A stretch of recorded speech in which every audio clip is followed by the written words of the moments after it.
কালকে ডিউটি করতে করতে হঠাৎ কেমন একটা ঘুম পাচ্ছিল আর অলস লাগছিল।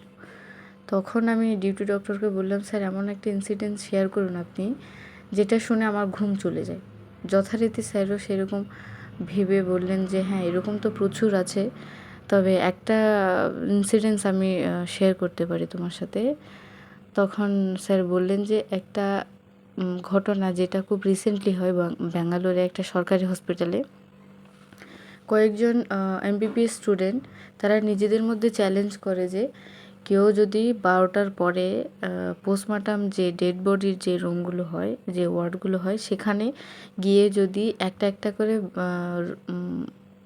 মানে লাশের পাশে যদি একটা একটা বিস্কিট রেখে আসতে পারে, আর সেটা রাখার সময় বলতে হবে যে এই নিন বিস্কিট খেয়ে নিন। প্রত্যেকটা লাশের পাশে একটা একটা বিস্কিট রেখে আসতে হবে আর বলতে হবে যে এই নিন বিস্কিটটা খেয়ে নিন। তারপরের ঘটনাটা আমি আপনাদের পরে শেয়ার করব।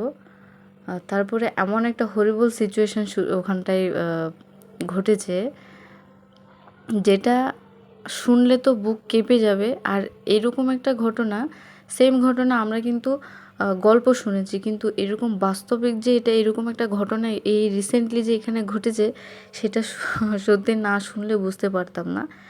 সো